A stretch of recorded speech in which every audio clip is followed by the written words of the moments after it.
আসসালামু আলাইকুম, আমি সম্রাট। সবাইকে 6 to 12 একাডেমিতে স্বাগত। ভিউয়ার্স, আজকে আমাদের আলোচ্য বিষয় হলো বাংলা ব্যাকরণের সন্ধি। ভিউয়ার্স, সন্ধির আমরা আজকে ব্যঞ্জন সন্ধি নিয়ে আলোচনা করব। ভিউয়ার্স, ব্যঞ্জন সন্ধির গঠন প্রণালী সাথে উদাহরণ। ভিউয়ার্স, একটু লক্ষ্য করো, আমাদের এখানে ব্যঞ্জন সন্ধি। ভিউয়ার্স, ব্যঞ্জন সন্ধির 3টি সূত্র আছে: স্বরধ্বনি যোগ ব্যঞ্জন ধ্বনি, এভাবে আমাদের ব্যঞ্জন সন্ধি হয়ে থাকে। আবার ব্যঞ্জন ধ্বনি মিলে আমাদের ব্যঞ্জন সন্ধি হয়ে থাকে। ভিউয়ার্স, আবার ব্যঞ্জন ধ্বনি স্বরধ্বনি মিলে আমাদের ব্যঞ্জন সন্ধি হয়ে থাকে। ভিউয়ার্স, একটু লক্ষ্য করো, আমাদের প্রথম সূত্রটি আছে হলো স্বরধ্বনি যোগ ব্যঞ্জন ধ্বনি এই ব্যঞ্জন সন্ধিতে। ভিউয়ার্স, একটু লক্ষ্য করো, এক্সাম্পল এখানে আছে কথা, কথার শেষে উচ্চারণ আসে হলো আ, আর এখানে সলে এর প্রথমে আসে স। ভিউয়ার্স, একটু লক্ষ্য করো, এই স্বর আটা আমাদের বাংলা ব্যাকরণের আমাদের স্বরধ্বনি, ভিউয়ার্স স্বরবর্ণ। আর ভিউয়ার্স, এখানে সলে এই প্রথমে হচ্ছে আমাদের স, সটা হলো আমাদের ব্যঞ্জন বর্ণ। ভিউয়ার্স, এইটাকে শেষে দেখতে হয় আর এটা শুরুর ধ্বনিতে দেখতে হয়। ভিউয়ার্স, কথা শেষে আসছে আ। ভিউয়ার্স, এটা শুরুতে দেখতে হবে সলে, প্রথমে শুরুতে আসছে স, এই যে স। ভিউয়ার্স, এখানে আমাদের স্বর আ স্বরবর্ণ আর স হলো আমাদের ব্যঞ্জন বর্ণ।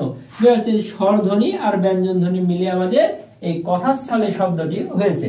ভিউয়ার্স, তারপরের শব্দটি লক্ষ্য করো। ভিউয়ার্স, তারপরে সূত্রটি হলো ব্যঞ্জন ধ্বনি যোগ ব্যঞ্জন ধ্বনি মিলে ব্যঞ্জন সন্ধি। ভিউয়ার্স, একটু লক্ষ্য করো, এখানে উদাহরণ দেওয়া আছে উচ্ছেদ, এর সন্ধি বিচ্ছেদ হলো উচ্ছেদ। ভিউয়ার্স, সন্ধি বিচ্ছেদের উচ্ছেদে উৎ শেষে আসছে হলো আমাদের ত, আর এটা শুরুতে সেদ, এটা শুরুতে আসছে হলো স। ভিউয়ার্স, বাংলা ব্যাকরণে আমাদের এইটা হলো ব্যঞ্জন বর্ণ, এইটা হলো ব্যঞ্জন বর্ণ। ভিউয়ার্স, এই ব্যঞ্জন বর্ণটা হলো ব্যঞ্জন ধ্বনি আর এই ব্যঞ্জন বর্ণটা হলো ব্যঞ্জন ধ্বনি। এই ব্যঞ্জন ধ্বনি মিলে আমাদের হয়েছে ব্যঞ্জন সন্ধি উচ্ছেদ।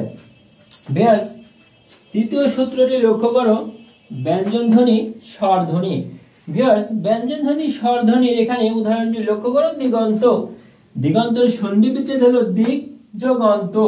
ভিউয়ার্স, দিগন্ত বানানের শেষে এই যে দিক, এই দিক বানানের শেষেরটি হলো ক, আর এইখানে অন্ত বানানের শুরুটি হলো অ।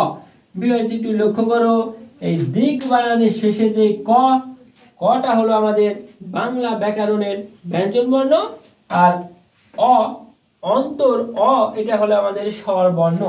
ভিউয়ার্স, এই ক হলো আমাদের ব্যঞ্জন ধ্বনির ব্যঞ্জন বর্ণের ব্যঞ্জন ধ্বনি, আর স অ হলো আমাদের স্বরধ্বনি। ভিউয়ার্স, এই ব্যঞ্জন ধ্বনি আর এই স্বরধ্বনি মিলে আমাদের এই মূল শব্দ হয়েছে দিগন্ত। ভিউয়ার্স, ক্লাসটি কেমন লাগলো জানিয়ে দাও কমেন্ট বক্সে। ষষ্ঠ থেকে দশম শ্রেণী পর্যন্ত Bangla, English, physics, chemistry, biology, একাদশ থেকে দ্বাদশ শ্রেণী পর্যন্ত ইংলিশ, বাংলা, আইসিটি এর নতুন নতুন ক্লাস পেতে আমার চ্যানেলটি সাবস্ক্রাইব করে রেখো। আল্লাহ হাফেজ।